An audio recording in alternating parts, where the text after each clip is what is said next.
Good morning, everybody. It's 24th of August. We are Signal Centre Talking Bull. I'm Joe, joined by Steve and Jamie. Good morning, gentlemen. How are you both? Yeah, very well, thanks, Joe. How are you? Yeah, all good. All good.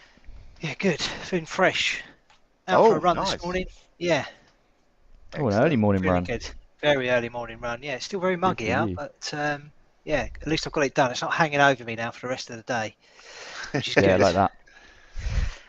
Okay, interesting day yesterday in the markets, as I'm sure anybody that was watching the charts saw. A fair amount of data out, certainly from the PMI PMI side of things, which created a bit of whipsawing in the markets. So we'll get onto that now, have a look at the latest headlines and what it exactly was yesterday that was moving markets, and then we can dive into the charts. So in terms of the headlines, the Eurozone data shows some resilience yesterday. The PMI index declined marginally to a 26-month low at 49.7 from 49.8. That was slightly stronger than the expectation yesterday, which is why we saw, I guess, a little bit of positivity. However, we did see a second successive US PMI services shock. That index retreated to a 25-month low of 51.3 from the previous of 52.2, and that was actually below the expectations. And we also saw a notable shock in the services sector data. That slid to a 27-month low of 44.1 from 47.3 previously, and that was well below the consensus forecast of 49.2. Oddly enough, on the back of that, we actually saw a bit of a risk rally. We saw the dollar dip quite significantly intraday. And we saw some of the equity indices attempt a bit of a bounce off the back of that, which was a surprise. The UK manufacturing numbers, they dipped sharply as well. The index declined to a 27-month low again of 46 for August from a previous reading of 52.1. The euro, as a result of all of this, did post fresh 19-month lows near 99.00, but it did stabilize and managed to recover slightly from those lows that we posted. The hawkish Fed rhetoric continues. The Minneapolis Fed president stated that the Fed can only relax on rate hikes when there is compelling evidence that inflation is heading towards 2%, which of course seems a million miles away at the moment. And the US Treasury sold on rallies. The 10-year dipped sharply after the weaker than expected US PMI data, and there was selling of Treasuries on rallies, with the 10-year yield back above 3% on Wednesday. So a fair amount in the news yesterday. Let's have a look at how it impacted the charts. Steve, do you want to kick us off with Bitcoin today? Yeah, sure.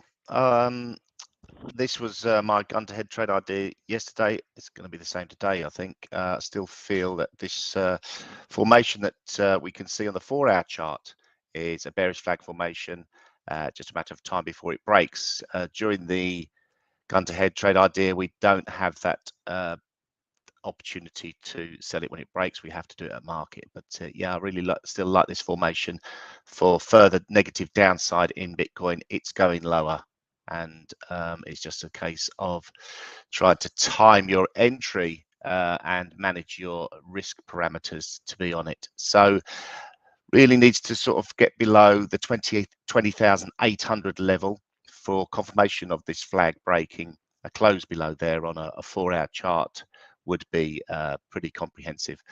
The resistance coming in around about the 21,750 area, which was one of these swing highs on the Sunday night, Monday morning.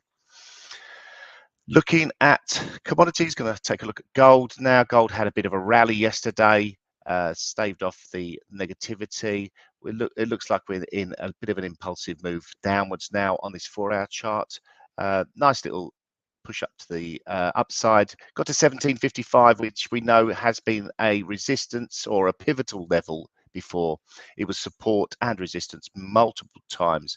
If we look back, we can see it, especially here. That's the 3rd of August where it posted a double bottom. So acting as a resistance now, and price action has pared back from it. Still a little bit of potential for further upside to retest maybe that 1755 level, but that's the first resistance. Above that, you'll get 1773, and major resistance is just above the $1,800 level. On the downside, we need a break of 1728 to open up the bearish move that we're seeing and another retest, I think, eventually of the $16.80 level. Similar sort of price action on silver, reaction up to the 1929 area. That stalled in front of support turned resistance, which comes in around about the 1955 level, but a nice bullish outside candle on the 4-hour chart. So still a little bit of potential for further upside there. Break of 1872 will be pretty significant and allow an assault on the 1815 support level.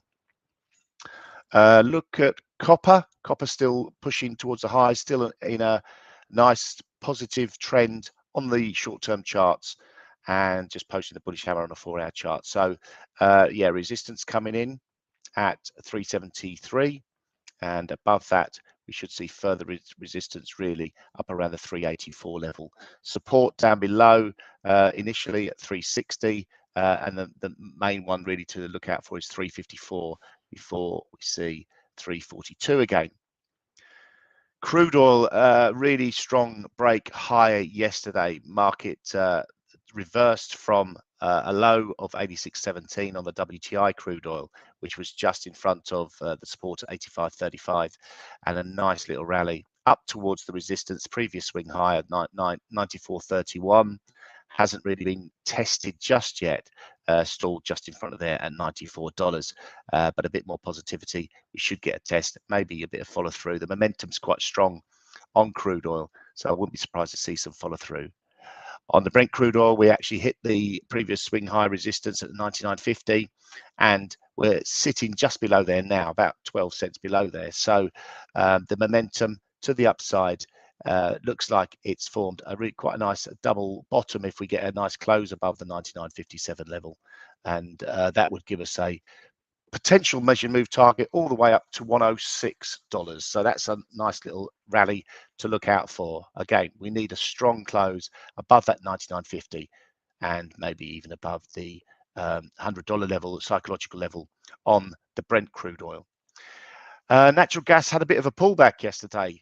This has been performing pretty well of late. Had a really strong rally up from this double bottom formation from 756, which had a neckline at 847, and that's projected higher, hit the measured move target that we were expecting, and now has sold off over the last 12-24 hours, and found support in the form of the Ichimoku cloud around about 887 is that swing low from the 19th of August.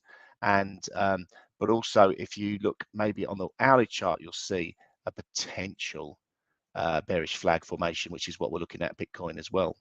So just breaking up a little bit above this previous price action that we saw. This obviously looks like a bit of a pivotal level around about the 933 level. So yeah, watch out for natural gas bouncing back if the energy area gets another bit of a run on the bull side. That's about it from me. Lovely, thank you, Steve. Okay, let's take a look at FX then, and starting off with the dollar index. So yesterday we saw a pretty substantial move to the downside actually intraday, and that was provoked by the PMI numbers, particularly that came out from the US around 1:30. And we still pretty much at the previous highs on the dollar index. This high that we hit back in July at 109.28. I think we just come up 1 or 2 ticks shy of that. Yeah, 109.27 was the high of yesterday's session. So I was looking at this thinking, okay, well, if this ends up engulfing all of the previous day gains, then obviously that would be a pretty bearish signal and suggest maybe that we're going to see a continuation to the downside in the short term, and then maybe bring into play the idea of a double top formation on the chart. But it still needs to do a hell of a lot of work before we can even consider that, really. So what I'm thinking is this would be the two tops, and the neckline of that potential pattern would be down at 104.63. But the market did fight back. We closed well off of the lows of the session, therefore it kind of invalidated that threat in the very short term. And based on the candle that we saw yesterday, I don't think it's really too much to worry about at the moment. We do have a number of resistance levels above that we need to overcome in order to keep the momentum bullish on the dollar index. First of all, we've got this 109.29 level, then we've got 109.77, then a couple of other levels above that we need to pay attention to. So it has got a fair fight on its hand really in order to continue moving higher, but given the fact that the trend is still very strong overall, I think we need to continue siding with that and expect higher prices on the US dollar for now. If we take a look at the intraday price action, just to really highlight what we saw yesterday. So we had these PMI numbers come out and a really strong reaction lower off the back of that, even though the PMI numbers came in below expectations. So that was a worse than expected number. And therefore you would normally expect that money would flock into safer haven assets like the US dollar, and that would continue to move higher. But in fact, yesterday we saw the opposite and actually saw a big move to the downside, which I'm sure would have caught a lot of people off guard and created a lot of volatility in various assets off the back of that. So that's the challenges obviously that we face on a daily basis with markets. They don't always do what you expect them to do. And that's why it's so difficult to make money in financial markets. So taking a look at other assets that were impacted by the dollar. Let's take a look at euro US dollar. As we know, that went below parity yesterday quite considerably, following on from the session that we saw on the 22nd. Yesterday, we saw new lows as low as 98.99. So that's the lowest price we've seen for over 17 years. We are holding on to that level on a closing basis, this previous low that we marked on the 14th of July, but we are again on the back foot again today. So if we take out the low that we posted yesterday, that would indicate we're going to see a continuation lower in prices. And the next major level that we're looking at on euro US dollar is down at 95.95. So potentially a lot more downside to come on this one. But of course, we can't rule out any sort of short-term correction or stabilization in price in the very short term. Looking at cable, that held on to support very nicely yesterday and in fact produced a bearish outside candle. So that is quite encouraging for cable. Potential for a double bottom if we can see a rally up to these kind of levels up here at 122.87. So a hell of a lot of work for it to do in order to really stage any sort of turnaround that's going to be sustainable. So I still think it's a case of selling into rallies for now. But in the short term, there is potential for a bounce to the upside, maybe towards 1.2000, which is this red line here. So potentially some speculative interest there on cable, but overall, it continues to look pretty awful, really, on the longer term charts. So the euro yesterday against other currencies didn't perform very well. This is euro versus CAD that broke down to new lows, taking out this support at 29.65. No signs of that slowing down. We may see a retest of that level just to confirm that that is going to act as resistance before a continuation lower. Euro Swiss continues to look really rough, probably one of the strongest downtrends at the moment in the FX space. So I would still be looking to sell rallies on that. Just take a look at some of the other dollar-based markets. Yesterday we saw a bearish engulfing candle on dollar CAD. That came pretty much in line with this big resistance that we've got here. We saw a false breakout back in July and prices continue to move lower following the failed breakout, and we're back up at that kind of resistance level now. On the intradays, one of our analysts posted an interesting idea on this today, which I thought looked quite appealing. So we've posted a bullish channel, as you can see here. We saw the breakdown from that yesterday. Are we going to see a retest on the underside of that bearish channel, or somewhere around this kind of region here at 1.3005? That potentially could offer some decent opportunities on the sell side in the short term, but obviously bear in mind that we are pretty bullish on the US dollar overall. Okay, let's move it on to indices, and they flip-flop about a bit yesterday. Let's take a look at the DAX first of all. Let's go to the daily chart. So that finished pretty close to the lows of the session yesterday. Bit of a bounce today, up by 0.45%. potential to engulf all of those losses that we posted yesterday, but it's very early in the session as things stand. Overall, the trend still remains pretty bearish, but there is some support around here at 13,019. So we may see some buying come in around this level, but I only expect it to be fairly short term. And really, the main trade here is still to sell rallies. Take a look at the US markets. They were a bit undecided yesterday, but overall, we have rallied into a pretty substantial downtrend line on the Nasdaq. So again, my preference is for selling rallies. We've got support down here at 12,222, which is where I'd be targeting in the short term. One thing we haven't done yet actually is close the gap that we created on the Nasdaq on this session here. So between the 19th and the 22nd. So there is potential for a rally up to that level to fill that gap, and then that may create further selling pressure. So keep an eye out for that. S&P 500, that's into some support here at 4106. It's only really a mild support. I wouldn't put too much emphasis on that. Really, I'd be focusing probably on this one down here at 3950. But overall looks like it is in retreat as things stand at the moment, and we need to see some buyers step in pretty soon to try and reverse the course of this. FTSE 100, that broke down below this short-term uptrend and taking out this horizontal support as well at 74.91. So that may spark further selling in the short term, and that is into pretty stiff resistance really. Overall, let's just see if we've got a downtrend line here. It's a pretty shallow one, but if we can connect a few highs, yeah, maybe that's going to signify that we're in or have posted a short-term top on the FTSE 100. That's it for me on the indices. Jamie, what's happening in stock world? Thanks, Joe. Actually, just before we get into my stocks, we did have a question that I wanted to pull up. I think a lot of people watching will benefit from the answer. So someone has asked, do you guys ever recommend using shorter take profit and wider stop loss to get a feel for the market, as wouldn't smaller take profit mean you would have a higher chance of hitting your take profit?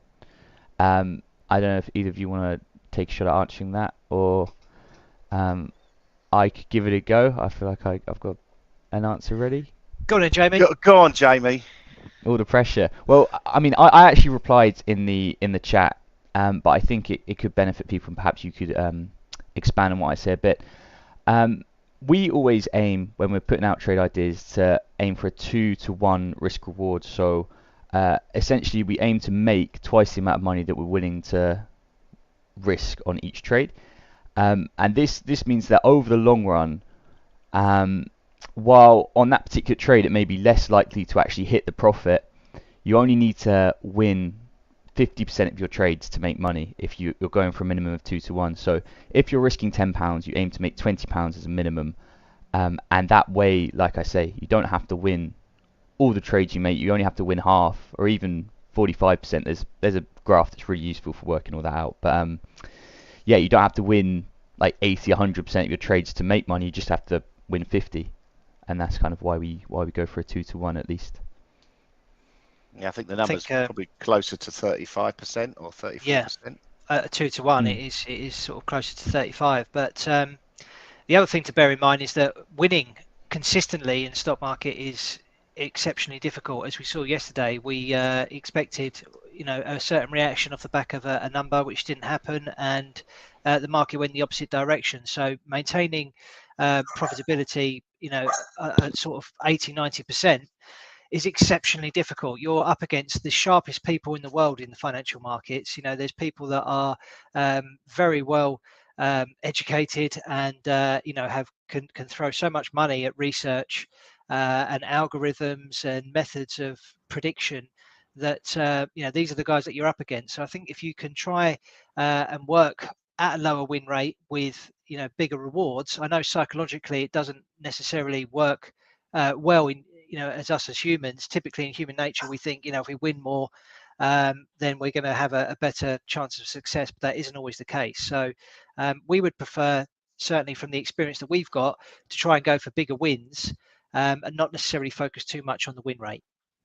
Yeah, absolutely. I'll back that up, Joe.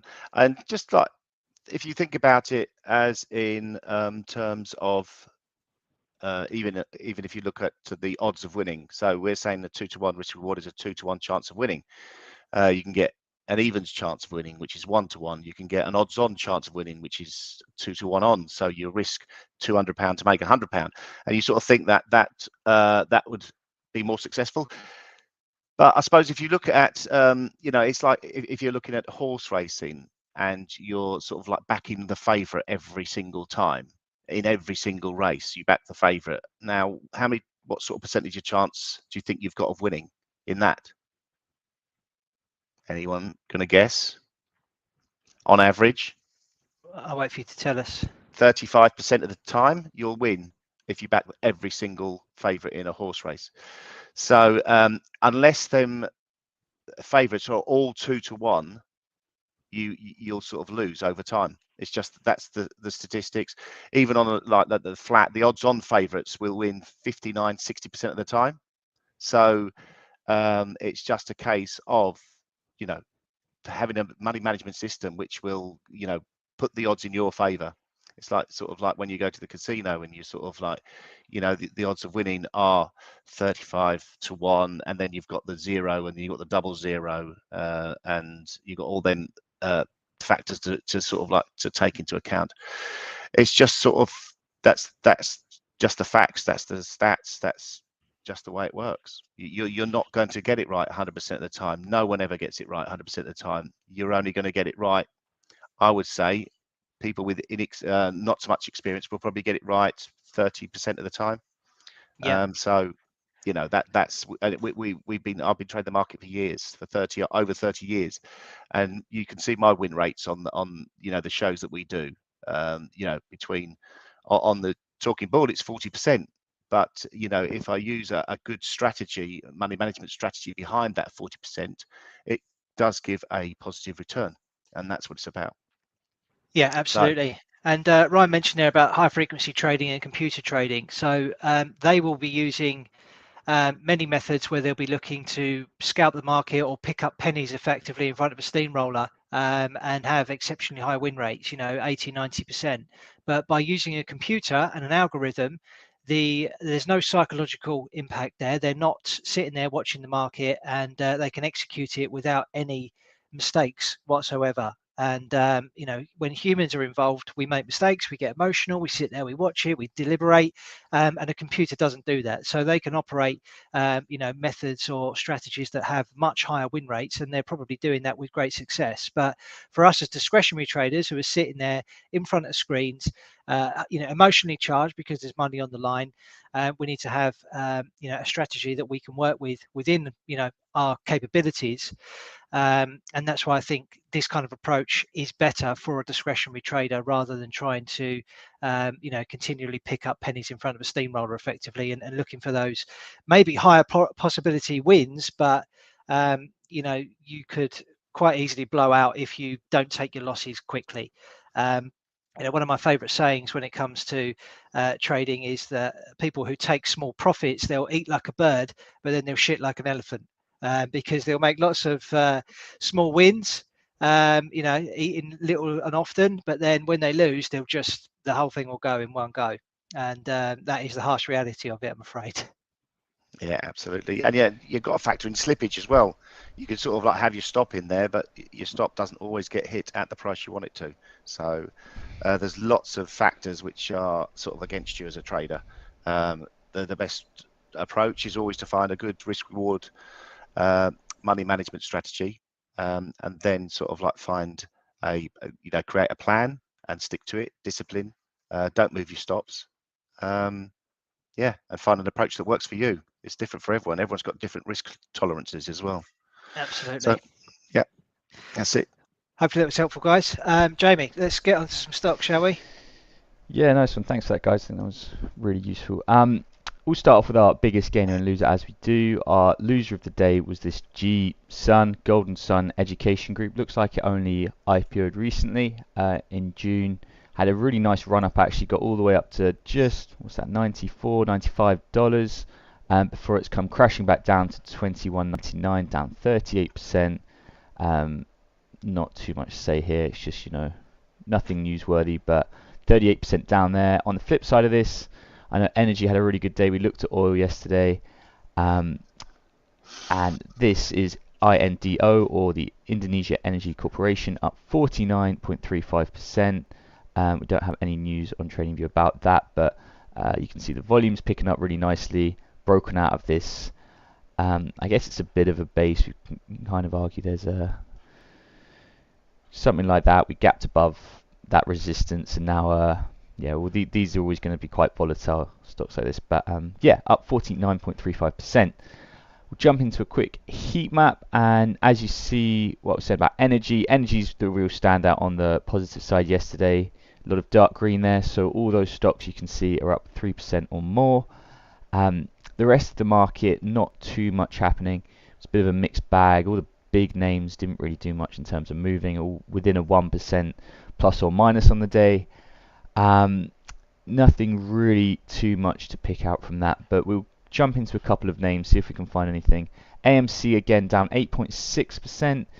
We spoke about this yesterday and how Cineworld have filed for bankruptcy in the UK, and that seems to have had a bit of a knock-on effect on AMC. You can see a huge gap down on the previous day.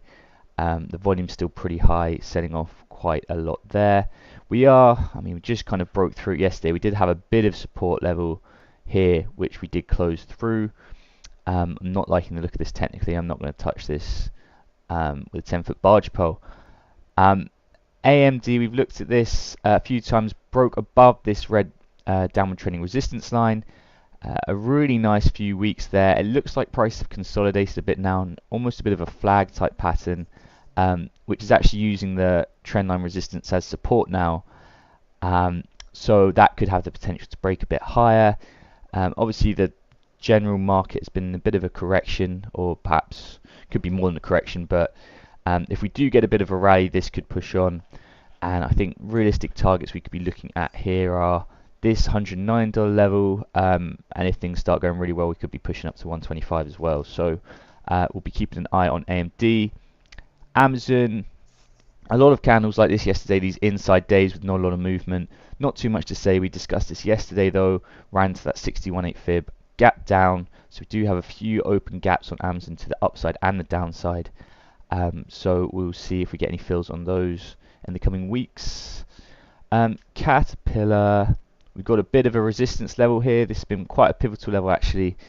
What are we at? Kind of 198. Price is coiling a bit here. We had that really nice move upwards and then a sell-off on earnings. But now we've had a really tight couple of weeks trading here that may look to push on upwards. Let's see if we've got any key levels. We might be at a fib level actually looking at this. Let's have a quick look. What have we got here? Yeah, 50% fib that price is being capped by. If we get a break above, we've got a few gaps up here as well, so they could be filled. We've got the 61.8 fib as well, so we'll be keeping an eye on that. CMC, not sure why I'm looking at this. I don't think I will. Nothing too interesting. They had a nice run up. Again, a bit of a consolidation at this resistance now. GME, we're back down to this 50% fib. Had that nice run up, bit of a spike up to that 50 or almost at $50 level, but sold off pretty aggressively. Not as bad as AMC, but a lot of the meme stocks have been falling off recently. I think Bed Bath & Beyond is similar. We're just quickly checking on that. Yeah, below the 78.6 fib, so a lot of the names are starting to come off a bit. We've got Meta. We're back into this kind of weird little range. This support has been tested 1, 2, 3, 4 times now. It looks like it's going to be tested a fifth. Feels a bit extended. We've had a few gaps down now. A lot of negative trading, but I'd expect perhaps the support to at least consolidate price for a bit. But the bias for me on Meta, I mean, if we zoom out to a weekly chart, I still think this could have further to move downwards. If you look at the volume here, most of the big days are those red weeks, are bearish and high volume. So looking for further downside on Meta platforms. What have we got on Moderna? Nothing too much. We had a look at that yesterday. It's still trading range. Novavax is at a pretty important support level.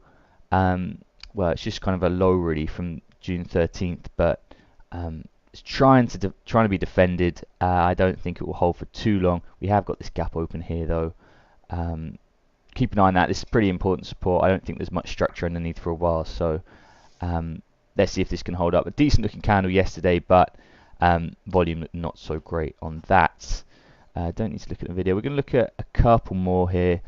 Roblox sold off quite nicely at that resistance level. Well, we've got Tesla, nothing too much. Want to have a look at Twitter. Look at this. We had this gap down. It closed right at the low of the day. Volume starting to pick up as well. Did something happen with Twitter? What's going on here? Elon Musk done something, hasn't he? Subpoenaed. Of course he has. Test Elon Musk. Okay, so yeah, it's just another update in that kind of whole saga with Elon Musk. What a shambles. But yeah, look at that. So a pretty bad day. 7.3% down. Breaking back through this previous resistance, which could act as support. Decided it wouldn't today, or yesterday I should say. Lastly, we'll look at Zoom from the US stocks. Zoom gap down yesterday, 16.54%, and this has been pretty nasty for a long old time. Seems like a long time ago where Zoom was in this uptrend during the pandemic, but topped out of 588 and all the way down to 81 now. I think again room for lower prices here. We've got this pretty key level of support between 60 and about $62. I think that's probably where prices will be going over the next couple of months. Zoom had a disappointing quarter, faces transition year. Well, that's not good. Not good for Zoom. I want to have a quick look on some of the EU stocks. Cineworld down another 8%. Was that yesterday? Or it's down 8% today as well. I don't know. It's going to be down a lot. It's in big trouble, Cineworld. EasyJet had this nice breakout from this flag pattern. I think this was something that was written up for an idea while I was away. Quite a nice little technical pattern there. It's played out. Lloyd's run into a resistance. We broke out from this downward trending resistance line. We've got this horizontal resistance it ran into and sold off a bit there. Pretty key support here, as you can see. A slight head and shoulders pattern as well. There's a lot of shoulders and one big head, but the psychology is still there for me.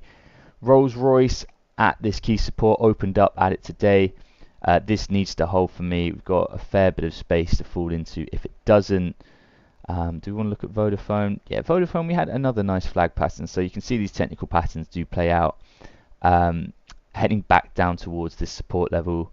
Again, a pretty important level for Vodafone. If we get a break of that, there is a fair bit of kind of support underneath. You see prices trade a fair bit under it. But yeah, I remember it wasn't too long we were up here and looking for a break higher, but that failed quite quickly and now is falling pretty fast. So yeah, a bit of a mixed day yesterday. We'll actually just checking a couple of these energy names that you can see here. I've got, I don't know why I've got these four of the bigger ones, but all up 4, 3, 3, almost 2%, moving really nicely higher, and that kind of goes with that breakout we saw in oil. So yeah, we'll call it a day there on the stocks. Lovely, thank you, Jamie. Okay, so the gun to the head challenge from yesterday. Just quickly reiterate what it is that we do. We pick 3 trades live on the video. It's just a bit of fun. We're just effectively suggesting we've got a gun to our head and we've got to come up with something right now that we think can work between now and 9 o'clock in the evening UK time. So that's when these trades will expire, or when the stop or the target is hit. All the ideas are placed at market and they all have a stop loss and a target, and as we've mentioned, risk reward is a big feature on these trade ideas. It must have a minimum risk reward ratio of 2 to 1. If anybody wants to check out how we've done previously on these or follow the ideas that we're about to come up with, you can do so via our TradingView profile, which is signal_center. Yesterday's trade ideas, let's take a quick look at those. I messed up a bit with my charts yesterday. It was based on the hourly chart. And got off to a pretty awful start, and we made a steward's inquiry on this because it actually came within half a tick of getting stopped out. It didn't actually hit my stop loss level, but with the impacts of spreads, it may well have done, but officially it didn't hit the stop. So Steve, I'm going to hand that over to the you as the adjudicator to say whether or not I can have that. Well, we look at this, we let the chart tell us if it stopped out or not, don't know. If it actually got within your spread or on this actual chart that you're using, or you know, so my stop was 13,302. The high was 13,301.5. Well, that might be the highest high ask, mightn't it? It could be the bid offer spread could have been 30.5, 31.5, so you wouldn't have got stopped out. So Right, I'll yeah, take it then. we've 0.92. got 0.92 to R. take it from the chart, don't we? Really, if you Yeah. had been stopped out, it would have been dark red, and you can't get away Exactly. with it. Okay, Jamie, you went long with Ripple. Really nice little range that you identified there, and I think that worked out pretty nicely. Yeah, it did. Look, it actually hit the target, but not until midnight. But at 9 o'clock, you were 2.2 R on side. Nice So one. well done to you. And I believe Nice. somebody followed you in on that. Solomon, maybe, on the chat. So well done to you as well. Steve, you were looking at this flag on Bitcoin, still mucking about within this flag setup, so you were stopped out, but still looks pretty valid, I think. So as you maybe alluded to, you might be having another go at that today. Definitely. So yeah, 3 trades coming up. Steve, I'll let you kick off because it looks like you're ready and banging the same drum. So let's have a look I at was what you're ready saying. 140 points ago, Joe. That's where Yeah. it was during the thing. But yeah, so I'm going to get in now before it runs away even further. I'm selling Bitcoin at 21,268, targeting 17,768, and the stop is at 21,768. Yeah, going to go for it. I'm going to the overriding bearish outside week from last week. I think we're going to break down, and just going to keep banging on it, keep going for it. Cool. Jamie, you got one ready? Yeah, I do. This is a bit of a, what do you call this, like a mean reversion type trade. Looking at the Nasdaq, and obviously we've had a pretty aggressive sell-off over the last few days. To me, I can get some really nice risk reward from where we are. I've got the RSI up here. We've got a bit of a divergence on the RSI, where the chart has made a lower low, but the RSI has made a higher low.